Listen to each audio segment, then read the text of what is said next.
नूंह जिले के बड़कली चौक पर A1 nursing academy and counselling centre पर छात्र छात्राओं से नर्सिंग सहित अन्य कोर्स करने के नाम पर फर्जी दस्तावेज देकर धोखाधड़ी करने का मामला प्रकाश में आया है। पीड़ित बच्चों व अभिभावकों ने शुक्रवार को पुलिस अधीक्षक विजय प्रताप सिंह से मुलाकात की। इससे पहले पीड़ित छात्र साइबर क्राइम पुलिस थाना नूंह व नगीना थाने में अपनी शिकायत दे चुके हैं। पुलिस अधीक्षक नूंह से मिलने के बाद छात्र व उनके अभिभावकों ने मीडिया को बताया कि पुलिस कप्तान ने कार्रवाई करने का भरोसा दिलाया है। बच्चों व अभिभावकों के द्वारा A1 nursing academy and counselling centre पर लगाए गए गंभीर आरोपों की सच्चाई का पता तो पुलिस जांच के बाद ही पता चल सकेगा, लेकिन फिलहाल जिस तरह से A1 nursing academy and counselling centre में पढ़ने वाले बच्चों और उनके अभिभावकों ने पुलिस को शिकायत दी है, जिससे सेंटर चलाने वालों की मुश्किलें बढ़ने से इनकार नहीं किया जा सकता। पुलिस अधीक्षक नूंह को दी गई शिकायत में तकरीबन 18 छात्र छात्राओं ने आरोप लगाया है कि नावेद आलम, परवेज आलम व उनके पिता आलम पुत्र नियामत निवासी नांगल बिलोंडा धोखाधड़ी व फर्जीवाड़ा करके फर्जी दस्तावेज बनाकर नर्सिंग सेंटर बड़कली चौक पर चलाते थे। छात्र छात्राओं का कहना है कि उनसे फीस की एवज में 55 से 90 हजार रुपये प्रति छात्र के हिसाब से लिए गए।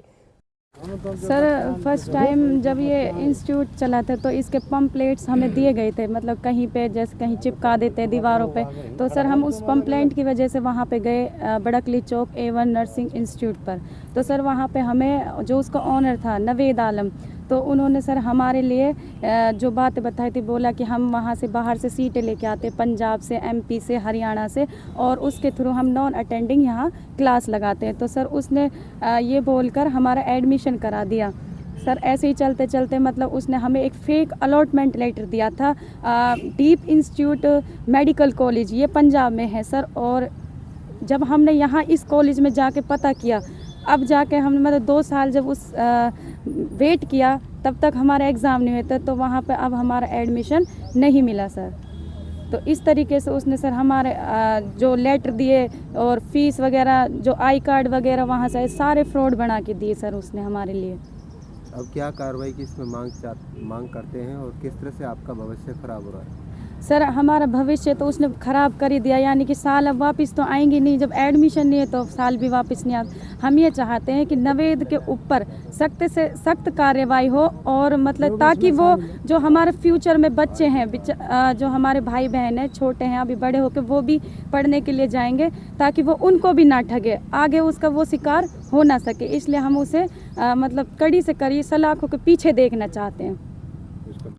शाहरुख भाई, किस तरह से आपके साथ में एक ठगी हुई है और किस शिक्षा जो प्राप्त कर रहे थे आप, किस तरह से आपको पता चला इंस्टीट्यूट के बारे में, क्या कहना है? जी, हम A1 नर्सिंग एकेडमी के नाम से एक बड़कली पर इंस्टीट्यूट चलाता था नावेद आलम। तो कभी कभार पापा भी अटेंड करता था उसे, तो हम वहाँ पर क्लास लेने आते थे नर्सिंग की। तो वहाँ पे हम जैसे बहुत से बच्चे थे और हम वहाँ फीस सब कुछ जमा कर दी। लगभग 1-1.5 साल हो गए, तो हमारे उन्हें एग्ज़ाम नहीं कराए।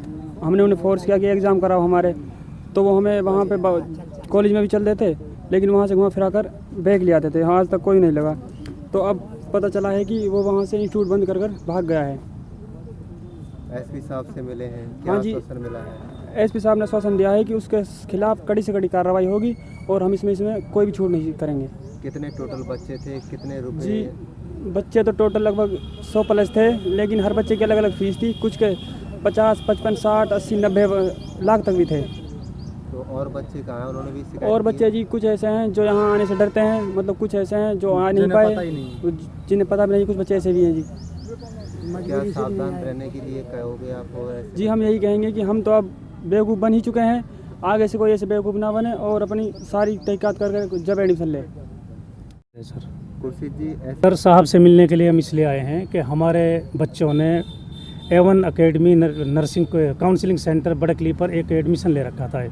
हमारे साथ में वो सभी बच्चे हैं, और उन बच्चों ने उस एकेडमी का जब वो पम्फलेट वगैरह देख करके तो हमसे मशवरा किया कि पापा या हमारे डैडी बाप वगैरह जो भी हैं तो हम ऐसे एडमिशन लेना चाहते हैं, उनका वो छपे हुए हैं बैनर वगैरह। तो हमने भी जो है देखा नहीं, क्योंकि हम तो अनपढ़ लोग हैं और हम इस बारे में जानकारी नहीं रखते कि भाई कहाँ से क्या इसका ऑनलाइन क्या देखना रहता है, क्या नहीं रहता, क्या कैसे वेरिफिकेशन करेंगे, लेकिन हम उसको नहीं कर पाए।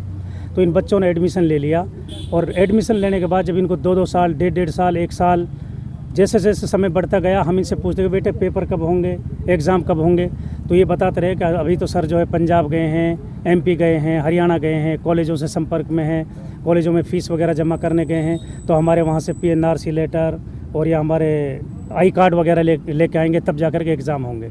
फिर भी जैसे जैसे और समय बढ़ा, फिर हम इन पे बच्चों से पूछते गए कि भाई क्या वजह है, क्या बात है। तो इन्होंने बताया कि सर हमारे साथ तो जो है ऐसा लगता है कि जो हमें संदेह है कि शायद कोई हमारे साथ चीटिंग हो रही है, फ्रॉड हो रहा है। हमने कहा क्यों, कैसा इससे पहले भी, क्योंकि इन ये बंदा जो हैं इन्होंने पहले भी नगीना थाने में इनके खिलाफ FIR हो चुकी थी और ये उसमें जेल में भी गया था एक बंदा। उससे आने के बाद भी फिर ये जब आ गया है, जेल से बाहर आया, उसके बाद भी हमने इससे संपर्क किया, हम खुद मिले, ये नंबरदार थे, मैं था। हमने कहा कि भाई आप भी आज भी बता दो, अगर कोई बात है इन बच्चों के साथ कोई धोखाधड़ी नहीं होनी चाहिए और बच्चों का भविष्य ख़राब मत करना। तो उन्होंने हमें पूरा आश्वासन दिया कि आपके साथ ऐसा नहीं है, इन बच्चों के सबके एडमिशन है और सबके इनके हम PNRC लेटर वगैरह ला के देंगे। उसके बाद इनको जो लेटर दे रखे थे वो हमने जब बंदा भेजा था कॉलेजों में या वेरिफिकेशन कराने की कोशिश की या फ़ोन पे संपर्क किया, तो पाया गया कि ये सारे जो है फ्रॉड हैं और ये जो दस्तावेज़ दिए हैं ये जाली हैं, जालसाज है। तो बहरहाल इनके SP साहब से जो है SP साहब से अभी मिले हैं, तो SP साहब ने हमें पूरा आश्वासन दिया है कि इन बच्चों के साथ न्याय होगा, इनके साथ अन्याय नहीं होगा। मैंने जो है आदेश कर दिया है थाना IO अपने जो नगीना को भी और आगे अपने इकोनॉमिक सेल वगैरह जो वहाँ बैठती है ना, फिर अपने नगीना न्यू सेक्रेटरीट में, उनको उन्होंने जो हमारे सामने फ़ोन पे आदेश दिया है कि भाई इनके खिलाफ जो कार्रवाई करो और इन बच्चों को इंसाफ दिलाओ। वीर जी क्या मामला है जो SP साहब? सर ऐसा है कि मेरी एक लड़की थी और मेरी नहीं, बहुत भाइयों की लड़की भी लड़के भी हैं और हमने एक JNM कोर्स के लिए एडमिशन कराया था। नवेद आलम जो कि नांगल बिलोंडा का रहने वाला है, फिरोजपुर ब्लॉक से बिलोंग करता है, तो वहाँ हमने एडमिशन कराया था। तो वो एडमिशन वो पाया, हमने फीस फास सब भर दी, 3 साल हो गए तकरीबन, और पाया कि उसको फ्रॉड है और वो ताला लगा, उसको भाग गया। उनके घर पे भी हम गए तो वो उनके पेरेंट्स और उसके भाई वगैरह हमसे बदतमीज़ी से पेश आए और जनाब हम बहुत ज़्यादा परेशान हैं और हम यहाँ SP सर के पास आए हैं। SP सर ने हमने आश्वासन दिया है कि आप इंशाल्लाह आपको इंसाफ मिलेगा और आप चिंता ना करें। SP साहब ने नगीना थाना को भी इन्फॉर्म किया है। कितने पैसे आप लोगों ने जमा कराए थे? सर जी मैंने तो 50,000 फीस जमा कराई, प्लस में फिर उन्होंने ऐसे मांग, किसी ने 70,000, किसी ने 80,000 और कुछ बच्चों को जिस तरह भी हैं, किसी का अलग अलग पैसे जिससे जितने ऐंठे गए उसने ऐंठे। तो क्या रोजगार है, किस तरह से अपने बच्चों जनाब को हम तो तालीम गरीब कराए? आदमी है जी, हम तो जी मजदूरी मेहनत करते हैं बहुत बड़ी मुश्किल से जी। मैं तो मेहनत मजदूरी करके जी मैंने बड़ी मुश्किल से अपनी बच्ची के लिए कि इसके भविष्य अच्छा हो जाए, इसलिए हमने जी बच्चों को कराया ताकि हमारे बच्चे कहीं आगे चल के अच्छे इनको शिक्षा मिल जाए, अच्छा ये रोज़गार मिल जाए, इसलिए हमने एडमिशन करा। लेकिन हमें क्या पता था कि आस्तीन के साथ छिपा हुआ बैठा है, हमारे साथ इस तरह फ्रॉड करेगा जी। हम अनपढ़ आदमी हैं जी, क्या करें, किसान। सेंटर की हम बात करें, सेंटर पे है या भागे हुए हैं? भागे हुए जनाब, फ़ोन नहीं उठाते जी, स्विच ऑफ रखते हैं और हम घर पे भी गए हैं जनाब। हमने बहुत कोशिश करी लेकिन बहुत दिन से परेशान हैं हम जनाब। प्रशासन से भी, CM साहब से भी गुहार लगाते हैं कि हमें इंसाफ दिया जाए। हम BJP सरकार से गुहार लगाते हैं, हमें इंसाफ मिलना चाहिए कि हमें बहुत परेशान है जी। हमारे बच्चे भी, हम भी, हमने जी भविष्य के लिए उनके 3 साल हमारे बच्चों की बर्बाद हो गई और हमारे पैसा गए जो अलग मजदूर आदमी, अब कहाँ से लाएं जी पैसे, हमारे बच्चों का टाइम भी गया, पैसे भी गए।